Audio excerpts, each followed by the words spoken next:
We had a really solid conversation with Katie Bramlett, co-founder of WeShape, a wellness program that focuses on movement and self-worth.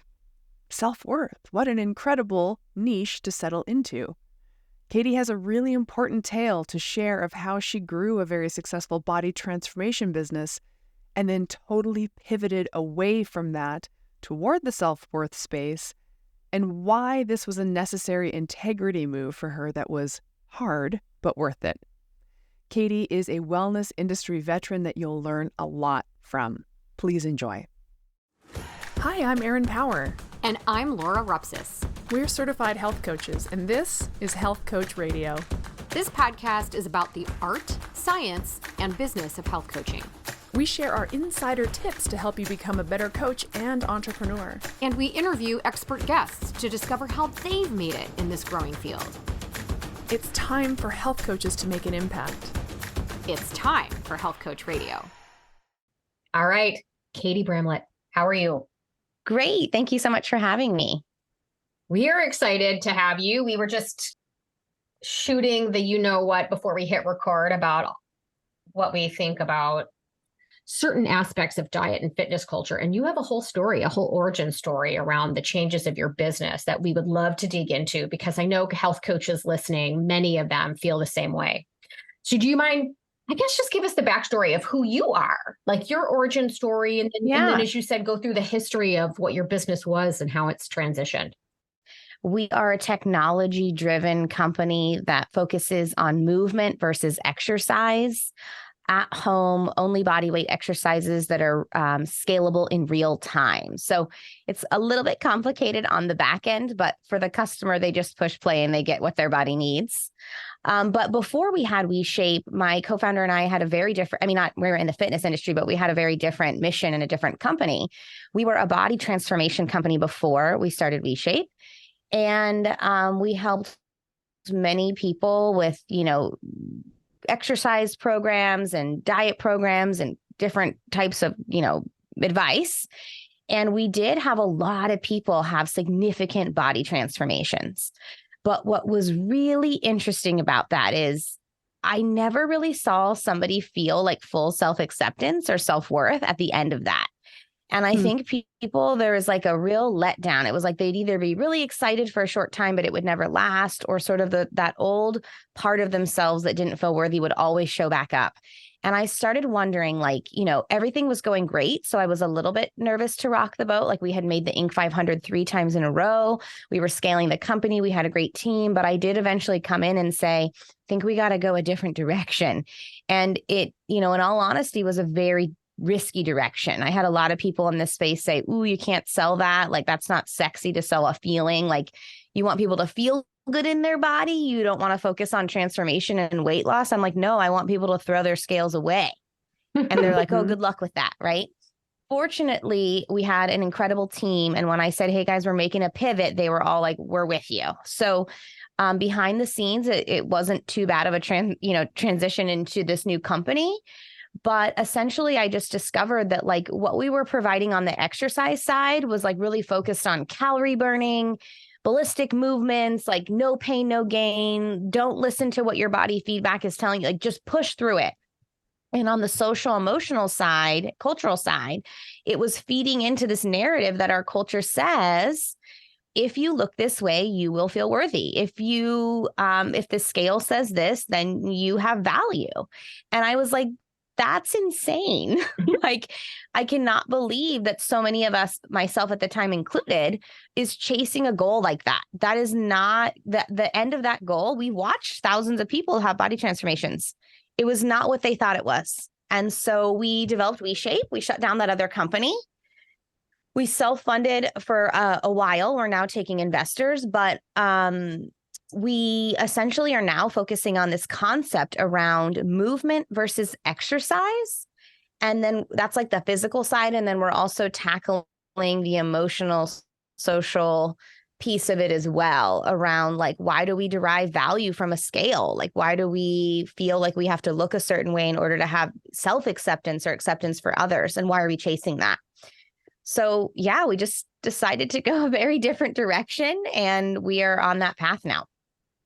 Yeah, it's it's unsexy. I'm in the same kind of space a little bit as in my health coaching practice, and like in a one-on-one sort of personalized coaching relationship, I can come across people who are fed up with being a slave to the scale, being a slave to earning and burning calories. At some point, it stops working anyway, so they're like, "Why am I even doing this?" But it's really hard. I've been personally pretty unsuccessful, and I'd love to hear from you in maybe some case studies in convincing or enlightening women to the fact that their entire belief system around their worthiness that's related to their appearance is tied to a beauty and diet culture. That whether or not they believe they're in diet culture, we're systemically bathed in a diet culture, a diet beauty culture. I find that women are really reluctant / confused / completely bewildered how or if they can pluck themselves out of it. What have you found? Well, I find that it's a really complicated issue. And I feel like one of the things I had to decide right away when we were going down this path was that it's not my job to convince people to go down this path with me. In fact, most of the time I wake up in the morning and ask the universe, bring me people who are ready for WeShape. I don't really want to convince people to go here.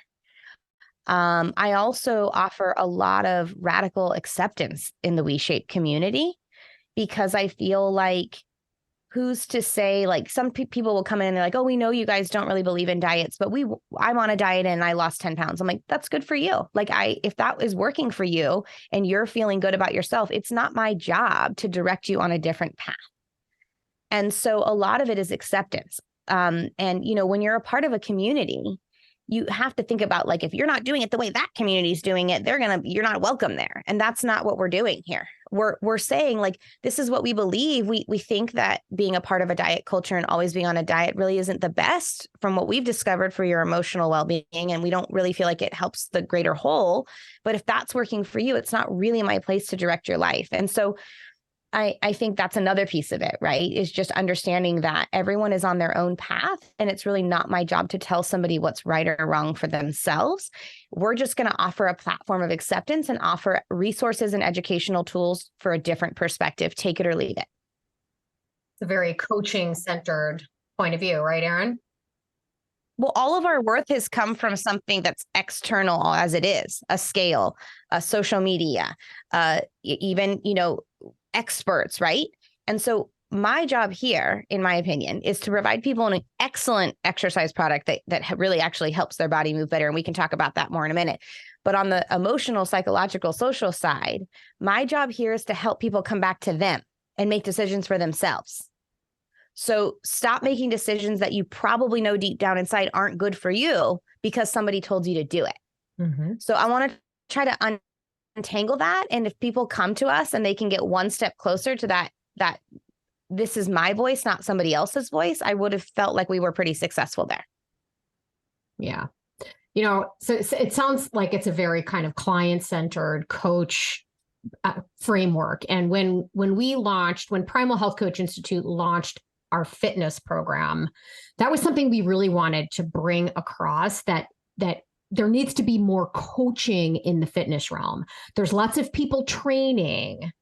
There aren't a whole lot of people actually coaching, which is exactly what you're saying, putting that sense of self-empowerment and allowing the client to make the decision for themselves and to live in this mindset of movement, this mindset of fitness. It's a point of view. It's the way you look at the world and you understand the why you're doing something rather than just sort of burning calories. Burning calories can seem like a why, but here's the problem is it doesn't work the way you think it does. So that's why you never really get where you want to go. But people have been lied to and sold this bill of goods for so long. So I would love to unpack that at a deep level, but I have a quick question for you. I'm curious in terms of this transition. What was it about maybe your own trajectory, whether it's personal or business, that led you down this path? Was there an aha moment? Maybe a conversation or something in your own life? Was this like a slow, gradual change? I don't know about you, but for me, it was like age. as I got older and a little more comfortable in my own body and saw the folly of it all, that I was finally like, wait a minute. But it took me a little while to get there. And I still kind of battle it, to be honest. Was it something somebody else? I'm putting words in your mouth, but I would love to hear what it was that finally had you be like, we're making a change. Well, it was slow growing. But it was the same thing that the clients were experiencing. Like, they were getting what they wanted. We were giving them the advice that got them the body transformation, but I just still felt this like, ooh, it still wasn't good enough. They still didn't really cultivate that self-worth. In my own personal life, I like to joke that my Instagram life looked amazing. I had, checked all the boxes that society had asked me to check. And our business was doing very well. And I had a lot of financial freedom and a lot of privilege. And I was like, what's going on? Because like, everyone's telling me, giving me all this validation that it's so great, but on the inside, I still don't feel that great. And I really just kept asking that question, like, why don't you feel that great? And I was like, because you don't really like what you're putting in the world. There's a deeper level that I was unconscious to about what I was participating in. And once I started becoming more conscious of that industry that I was participating in, I was disguising. I had the best intentions. I'm helping people.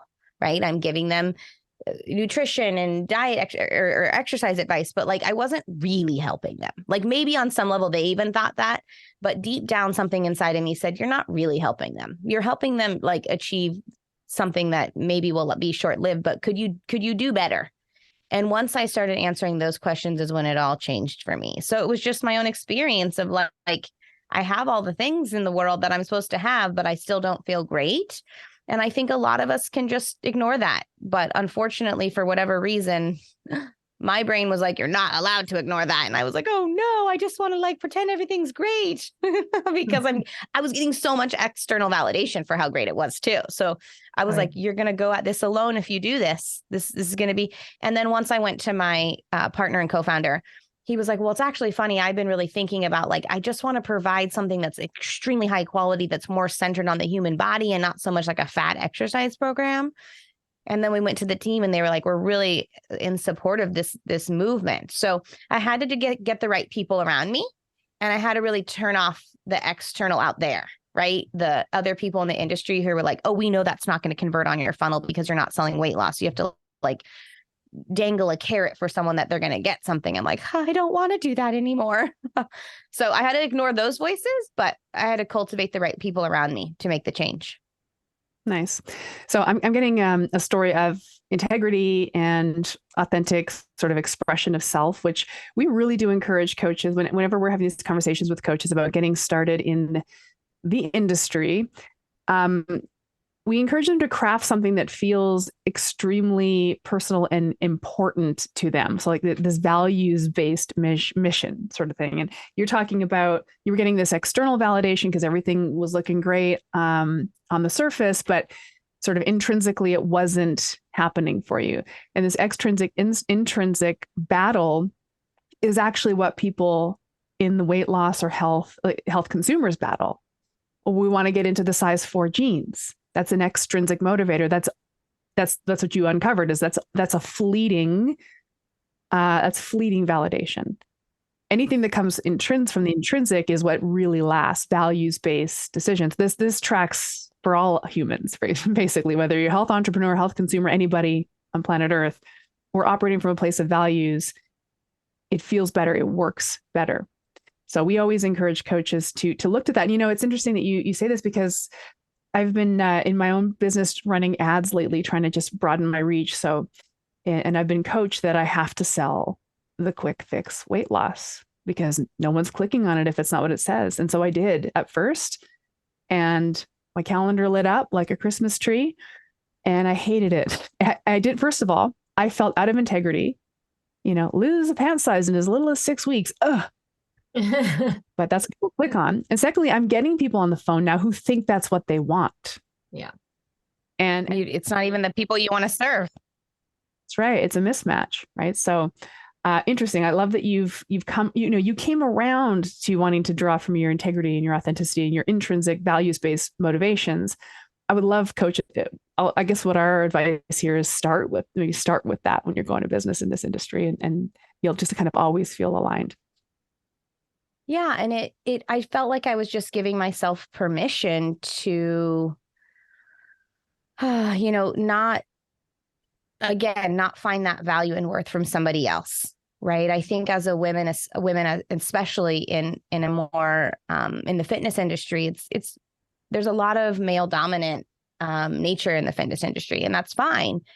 But I felt like, oh no, I already am swimming upstream. Like I would go to events and people would be like, oh, are you, like they would never assume that I was one of the co-founders. Right. And I always was really like, oh, that's such a bummer. But over time, I just started going, it doesn't matter.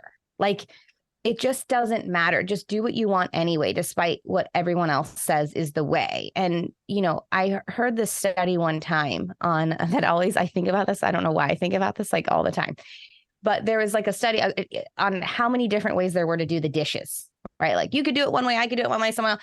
And they ended up coming up with like over 200 and something ways to do the dishes. And I was like, if there are 200 and something ways to do the dishes, there are absolutely more than one way to sell a fitness product.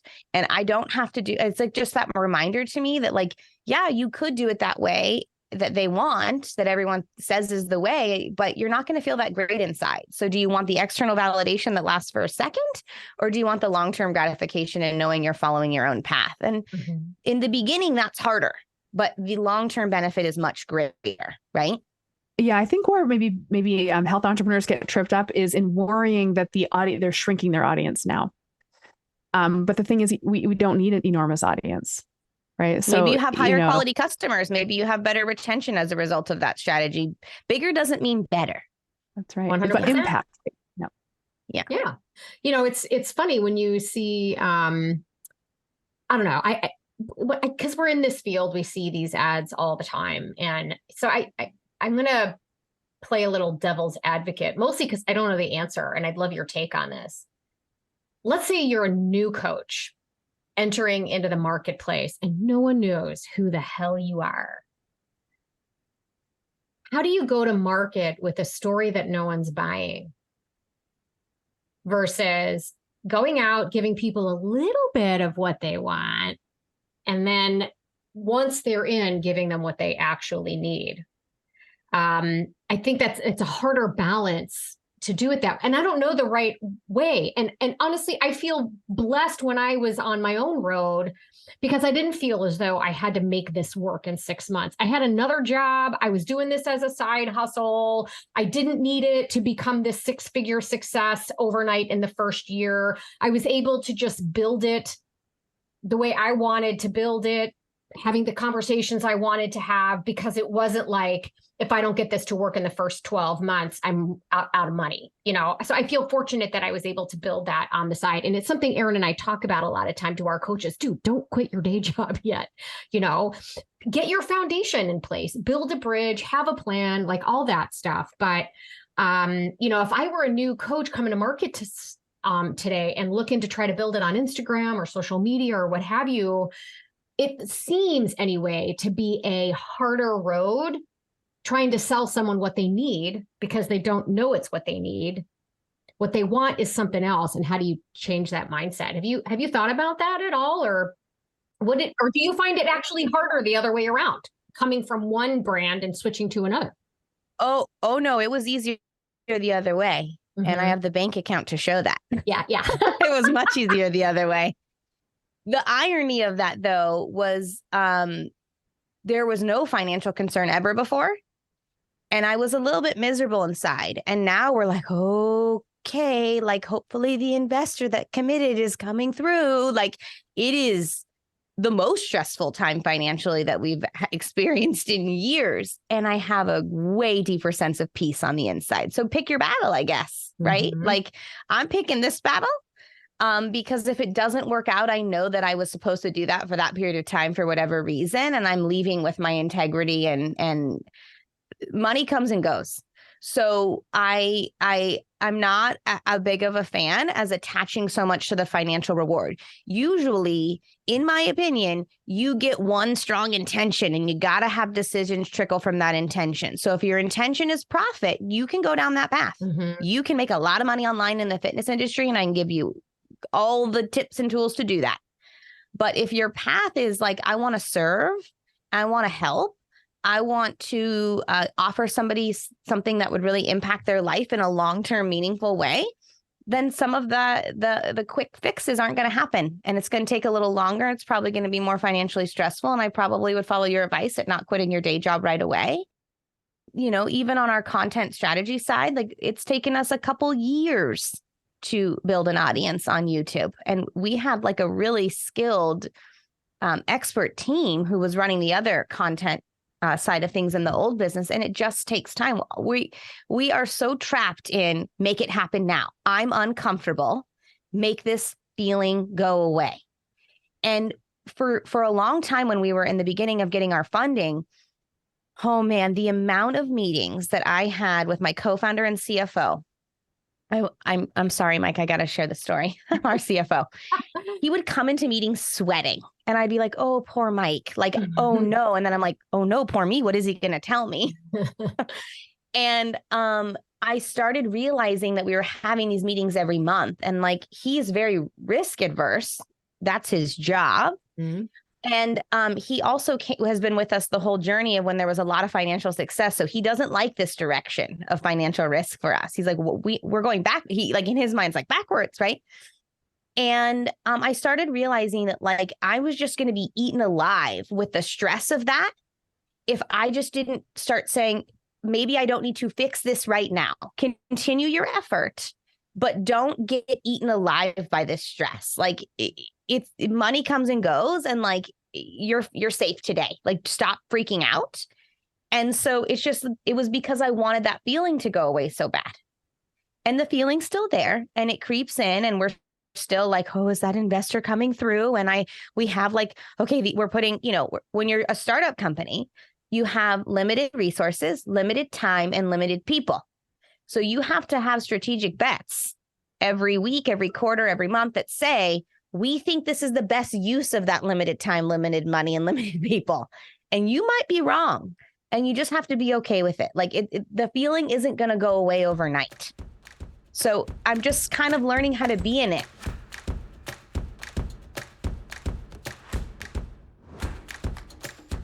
Are you a health coach who wants more hands-on coaching training? Are you thinking about becoming board certified? Primal Health Coach Institute's Master Coach Certification Program checks both of those boxes. It's live, so you get to ask questions as you go, and we cap the number of students for each round so you get individualized attention and plenty of opportunity to practice your coaching skills with faculty and peers. Coaches become great with experience, and this course fast tracks that educational experience so you don't have to spend years learning directly from clients. You'll know exactly how to coach for optimal results in just 12 weeks. It also prepares you to sit for the National Board of Health and Wellness Coaches exam so you can become a board-certified health coach. We only offer this certification program twice a year, and it fills up fast. So be sure to learn more at primalhealthcoach.com and reserve your seat soon. I do think there's something to be said for there's more of us now with this message than there was 5 years ago. And I'm wondering, as more and more professionals are out there talking like this, then more and more health consumers will begin to understand that that's what they need.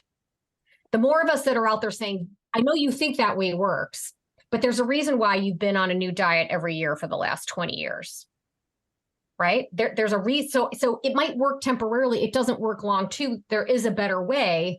And I'm wondering if the more professionals that are out there telling that story over time, we can see this paradigm shift. We need more people like us that are kind of, But I think there's something that's more important than people telling that story. And this is the hard part. Mm-hmm. This is where I struggle all the time. People have to live that story. Yeah. They have to live that story. And this is where it gets very complicated, right? If we historically, women were literally valued for how they looked. Mm-hmm. We want you to marry this family. They are going to make their decision if you get married into that family based on how you physically show up. Okay, so that is in our DNA. That historical nature of women in our particular culture is in our veins, and we have to acknowledge that. And it's a whole spectrum. This is where I struggle. Like throwing the baby out with the bathwater. Like, okay, well, I guess I'm not putting mascara on. I guess I'm not going to moisturize my face. And like, how far do I take this? And I started having to go like, anytime you make a shift, oftentimes you go to the other end. And so I'm like, okay, I'm in a process myself of recalibrating, like just do what feels good for you, while also learning how to cultivate worth without like knowing that you have worth and cultivating that worth regardless of what you do, and trust how that process unfolds. I'm not going to unravel 4 decades of this information in a year. Yeah. So that's why at WeShape, I'm also offering just like radical acceptance for wherever anybody is in this journey. And if I like wearing mascara and like getting my hair cut, like whatever, it doesn't matter. That's not the point. The point is that the value system, it needs to be shifted. So it's not just about, in my opinion, about the industry shifting. It's like the entire culture as a whole has to say, yeah, that's fun. But what we really care about first and foremost is people's character, their integrity, how they're showing up and serving the collective whole. Like we're valuing people. We're not valuing like a physical appearance. And that is a much bigger movement than just the fitness industry saying like, oh, we're not going to worry about weight loss anymore, because it still doesn't tackle the issue of a lot of people, even men, my worth is how I present. I had a therapist one time tell me, I had this therapist for like 6 years, and I picked her because she really spoke to my data-driven mind. Okay, well, tell me the data on this. Tell me. And then after a while, I said, you're not really making any more progress because you're really comfortable here. So what are you going to do next? So I said, I'm going to pick this other therapist because she made me so uncomfortable. She was like this like energetic mother earth. Like, I want to access your inner child and I would like to cry for you. She cried for me in the first session. I was like, I don't know if I can ever go back. But I told myself, you probably need to. So go ahead and do it anyway. And I just kept going. And one day after, actually, I'd been working with her for a year or two at that point, she looked at me and she said, I just want to make sure you know something because I don't know that you do. And I said, okay, what? She said, do you know that you have absolute total self-worth and worthiness as a human being, regardless of what happens with your business, regardless of like what happens with you as a mother, regardless of what your body looks like? Like, I just want to make sure that we are on the same page with that. And I was like, huh? Like I couldn't even compute what she was telling me. And so that's what I mean when I say the greater whole, not just the fitness industry, needs to shift that value system to that message and act from that space.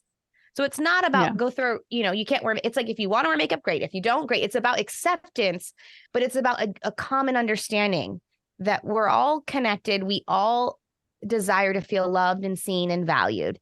And how do we cultivate that? How do we create, businesses from that space?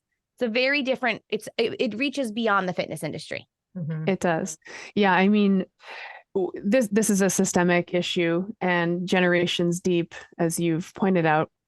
I spent some time immersing into the anti-diet end of the spectrum, because I thought that's where that's where I wanted to go. But the anti-diet end of the spectrum in a lot of cases is extremely dogmatic in the other way. To your point, it's kind of like, not only can you not derive any value in your appearance at all, but it's sort of like revolting against any part of the system or the industry that does. And it's just more infighting, as far as I'm concerned, which is the last thing the health and wellness industry needs, frankly. So there is this temperate place in the middle where we're like, hey, we're awake to the fact that this has been programmed into us. We're trying to claw some of the power back from it. And we're being just kind of gentle and accepting in our approach to this. So it's not like you have to eschew, shampoo and deodorant and mascara in addition to not wanting to diet anymore. We can take these sort of little baby steps, and it all matters. And that's kind of where I ended up as well. It's like, I'm not an anti-diet intuitive eating counselor because I want people to have autonomy around how they live in their body. I don't want them to feel any kind of shame around what decision they make about, good, bad, or indifferent for their appearance or their self-worth or whatever it might be. So it's good to hear that you're doubling down on that. What if anything, were you able to bring into your new business from your old business, or was it a complete clean slate and we started from scratch? Not much. Yeah. The team I've had an incredible team that they really care about our customers. They really care about being in a company that's doing something for the greater whole. And I have gratitude for that every day. We were able to take some of our growth strategy and skills on, funnel building. And we took the business strategies over. We just, it was funny. This is where my co-founder and I he's an incredible marketer. And so we always didn't see quite eye to eye. And I remember about 3 or 4 years ago, I was just like, I'm so frustrated. I feel like I don't have a voice in this. And like, I don't really feel like I even have credit to have a voice in it because that's not the domain of our company that I'm running. So who am I to go in and say we shouldn't do it that way? And I just said, okay, well, what do you want? Just put it out there. And you don't even have to put it out there to him. And I wrote on my whiteboard, authentic marketing. I just want authentic marketing. And years have passed. And then I found that on my whiteboard because it was like on the other side of this other whiteboard I had. And I was like, oh, we're finally doing that. So but it took us, the two of us, a lot of dialogue, a lot of stress. Like, I will be honest and say, like, I really don't know how we're still together. These have been some rough transition years between us of really getting alignment. And then like also the power over the leadership, like, well, you want this way and I want this way. And then at the same time, we were also dealing with a child who was getting diagnosed with special needs. And I'm like, how are we still here together? Like, I really, truly don't know.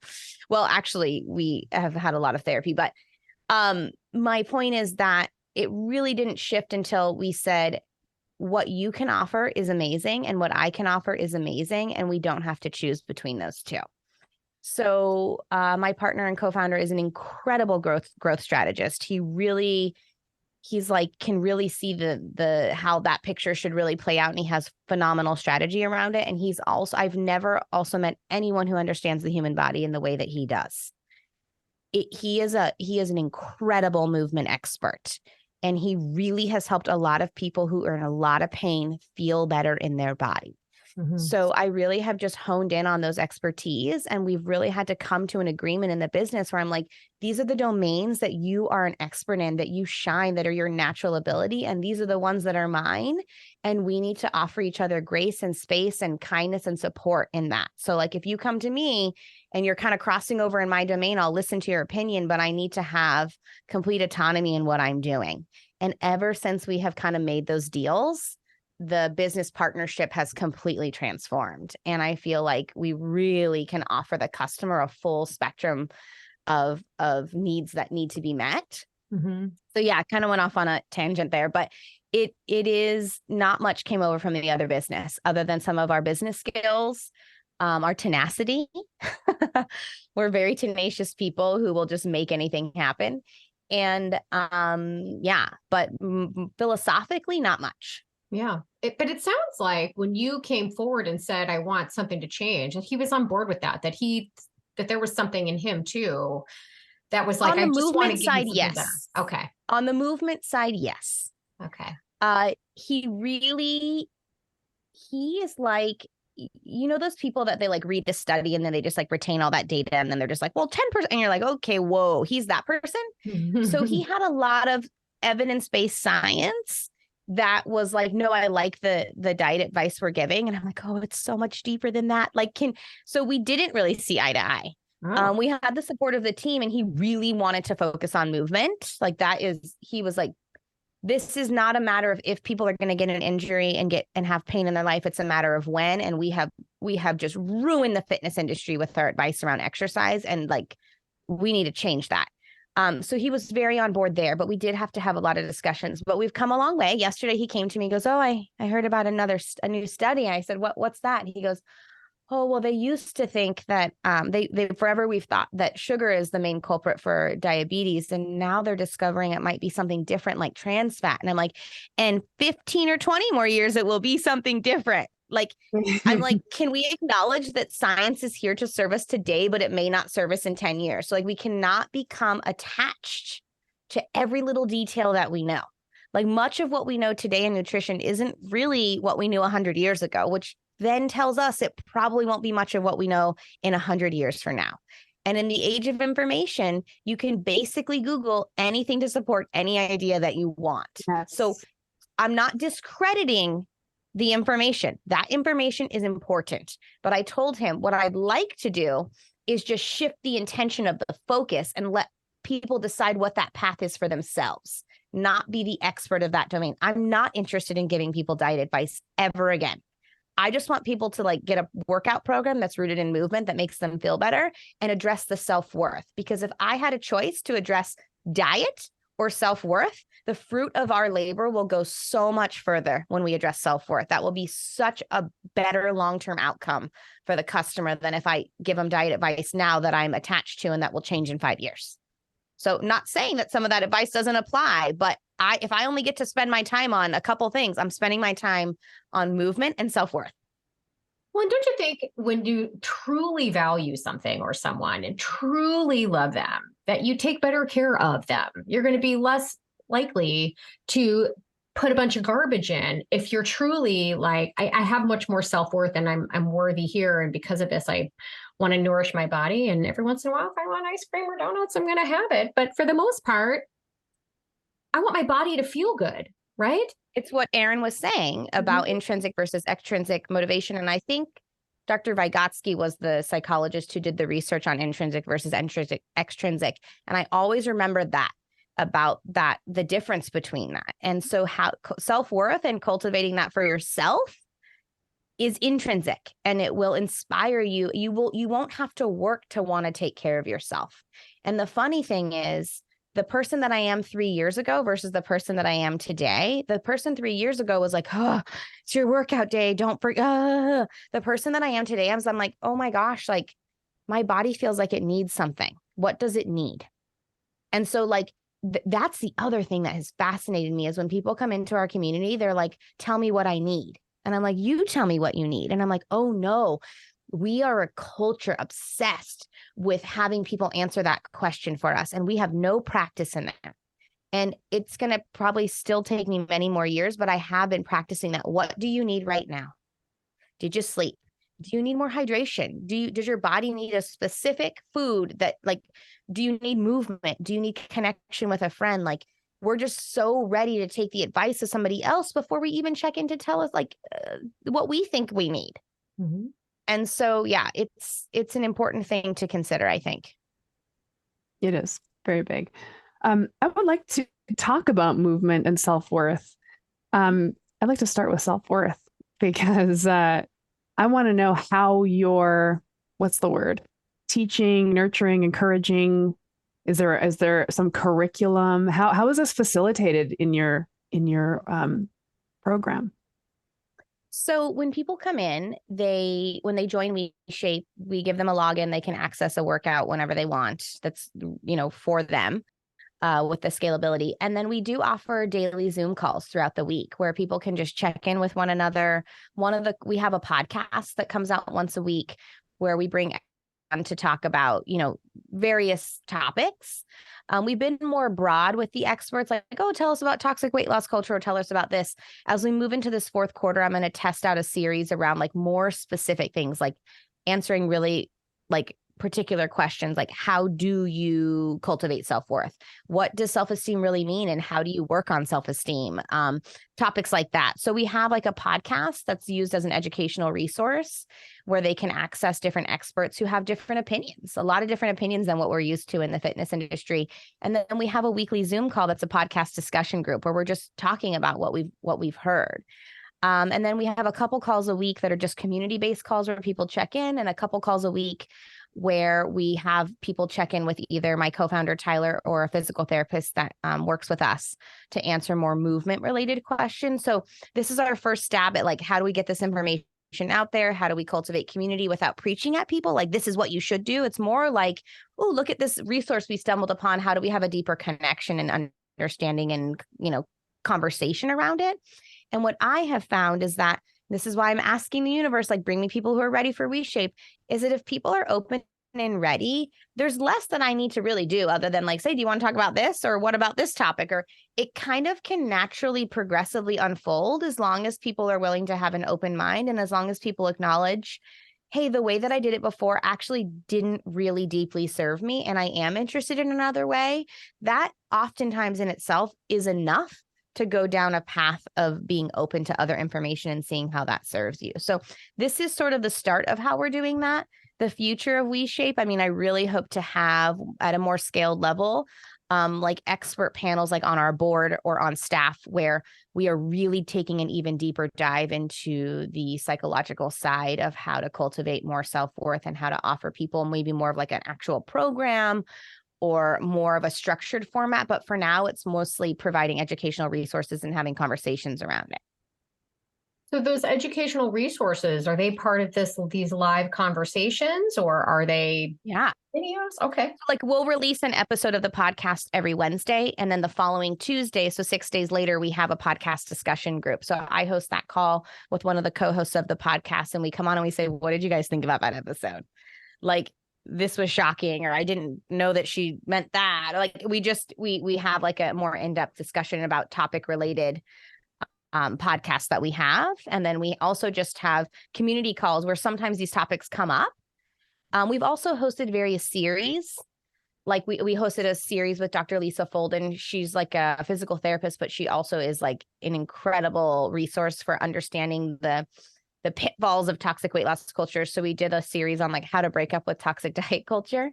So then she had like a call once a week. So we're also kind of trying to do the series route as well, where we can bring in experts to have, so that way you can have actual access to the expert and ask questions and get better resources as well. Awesome. So is this like a subscription model? $39 a month, and you get all the workouts, and then you get all the calls and everything included in the membership. Wow. Very cool. Yeah, I think the group chat model is very useful for this. I found that as well. Because I mean, you touched on this earlier. On one level, people are waiting for you to teach them how do I do the self-worth thing? Teach me, what do I need to do to get self-worth? And it's like, what if we just sort of lived it with a group here of people trying to facilitate it for themselves, and we learn from each other? It is a lived experience thing. It's not like there's some prescription for self-worth that we're going to stumble across, right? So I think it's really useful. I've been really enjoying group coaching in my program as well, because they're learning from each other. They're making connections with each other. There's value in that. I'm learning from them. I think this is a really cool model, and it's and also very unique in the realm of what would be ostensibly a movement, program. To have this extra piece, I really tip my hat to you for putting those two things together. So just on the movement side, this is sort of like everyday movement as opposed to structured exercise. What kind of stuff are you offering to folks in terms of movement? So when people come in, they take a quiz, so we understand like where their body is. Maybe they have an injury, maybe they have, pain, and then they basically go in and push play. And they can do that as many days as they want. We have one every day, but we don't even recommend that people do that every day. It's just available if they need it. And all the workouts are about 30 minutes or less, and they're all body weight movements that are really focusing on like biomechanics and how the body's supposed to move. So like the movement that you do will serve you somewhere else in your life. Maybe picking up the groceries or picking up a child, or it's like all movement that kind of serve you outside of the workout. So it is a workout. But they're all movement-centered programming. So I like to give this analogy around, I like people to pretend that they're their 75-year-old, 80-year-old self, and they get to look back and choose a path. And path A is, I used my path towards exercise was rooted in obsessively watching my watch to see how many steps I took, how many calories did I burn, how many workouts did I push through, how many times did I almost puke. That was my definition of success. Or would you choose path B that was rooted in, I'm going to pick an exercise program that will get me a good workout, but is really rooted in a programming philosophy centered around balance, coordination, flexibility, and strength. Many people would choose path B, because we all know that path A really, we know now, does not serve us long term. It might serve us in that moment. It might serve us for a couple years, but I think our 80-year-old self would really prefer path B, because that is what keeps our body feeling as pain-free as possible. And again, it's not a matter of if we're going to end up in pain or have a movement dysfunction. We all have at least micro movement dysfunctions. But it's a matter of like, what am I going to do about that now so that I have less of that later? It's not as sexy to sell that, but it is what people really actually need for the long haul. That's cool. So someone signs up, they pay their $39. They're given access to phone calls or Zoom calls or what have you. And then every day, if they feel they need it, they can press play on whatever the workout of the day is. So I have a question there. Is everybody in the community, regardless of when they started, accessing the same workout? Or is there like, if you're on day one, you have day one? No, it's the same. Okay. Yep. It's the same workout. We're all doing the same workout, but we have like thousands of video files. And we like buffer those videos, and in real time, we will switch your movement. So you might do a push-up that's on the ground. I might be at the push-up that's at the wall. Erin might be doing a different push-up on her knees. We're all doing a push-up, but we're doing a push-up that our body is capable of doing with the best form possible, right? So we don't want to push through. If your body says, ouch, you stop. That is not what our goal here is. Our goal is to get you foundational movement patterns and then progress from there. So there's we don't like believe in like, oh, you're doing the level 1 push-up. Who cares? Get the foundation right, get the movement pattern correct, and then build from there. This is not about get to level. We don't, in fact, we don't really do a lot of tracking. I know this is totally against fitness apps, but like, this is what we do track. We track people's self-confidence. We kind of give them a little survey every month. We track people's energy. We track people's pain. We track people's like, oh, how have you been sleeping? How are your recovery? Like, those are the things we're tracking. I don't really care how many times you worked out last month. I don't really care if your scale dropped. What I care about is how you're actually feeling in your body. And let's focus on those things. So again, that was another thing that I knew people in our industry would say, wait, you're not going to track all this other stuff. I'm like, why? Like, what really matters is, are you taking care of yourself? Do you feel good? Are you sleeping good? Are you in a lot of pain? Like, let's address those things, because to me, those are the things that really matter long-term anyway. That's great. Do you find that you're able to really, like in the way you have your program set up, are you able to really keep tabs on people pretty well? Or is the onus kind of on the client, the person themselves to do this tracking, to flag when they're maybe in pain and need some new attention paid to movement, or they bring it up maybe on one of the calls? Do you kind of put that onus back on the consumer to put themselves in the front seat? It really is in their hands, to be honest with you. But we know the people who come to the calls all the time, because they're we have like a really solid core group of people.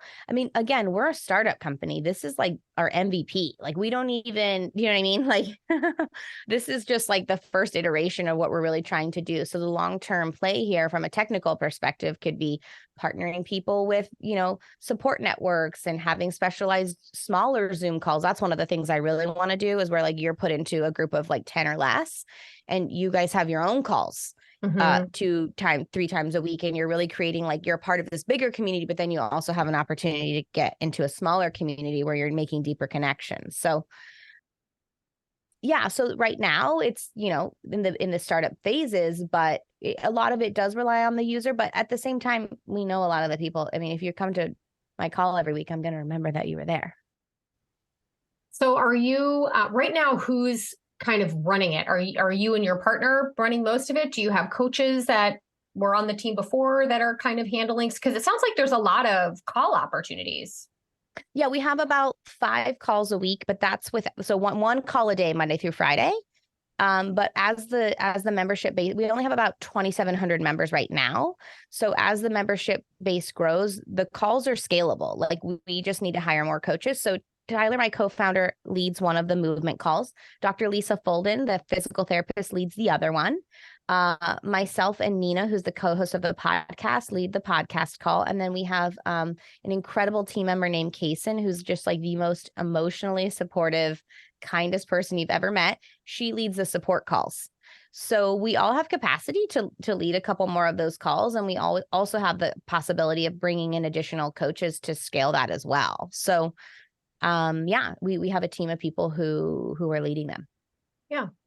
No, but I think 2,700 people as a place, as a startup, is a fantastic foundation to build from. Are any of those people that came over from the old business that were like, thank God, this is so much better? Or is this just totally new crop of people? No, there are people who have come over, and they always are so nice when I'm like, oh, I'm sorry, we used to run the other business. They're like, no, we love you. It's okay.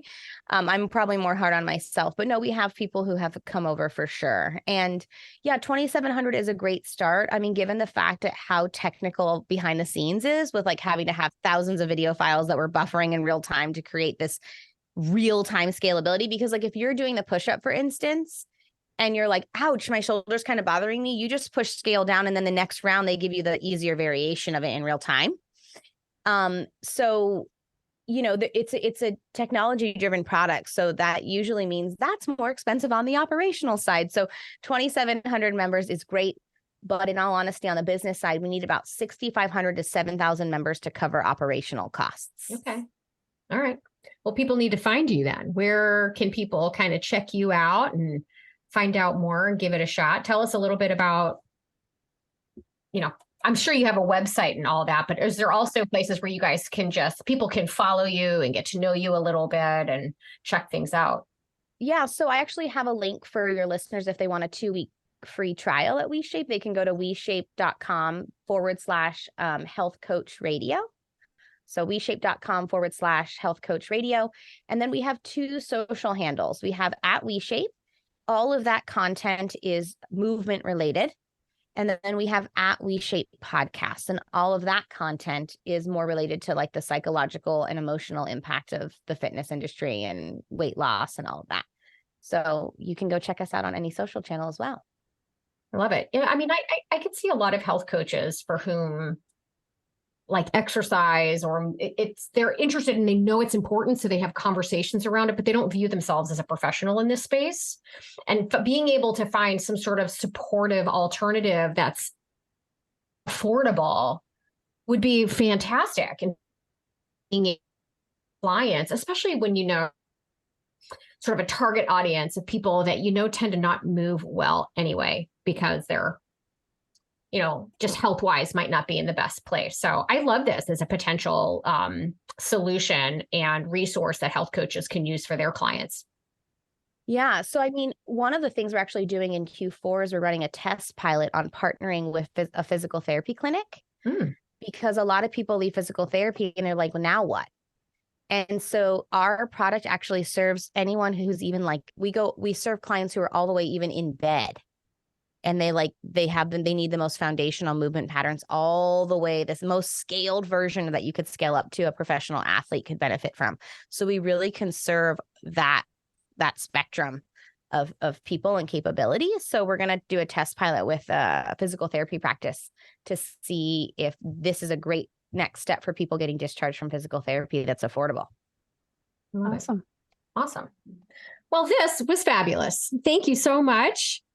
So refreshing to not talk about tracking every morsel and tracking every movement, and to let your body tell you what it needs and to lean into that and to trust it, which is awesome. So thank you so much. Thank you so much for having me. I really appreciate it. This podcast was brought to you by Primal Health Coach Institute. To learn more about how to become a successful health coach, get in touch with us by visiting primalhealthcoach.com/call. Or if you're already a successful health coach, practitioner, influencer, or thought leader with a thriving business and an interesting story, we'd love to hear from you. Connect with us at hello@primalhealthcoach.com and let us know why we need to interview you for Health Coach Radio. Thanks for listening.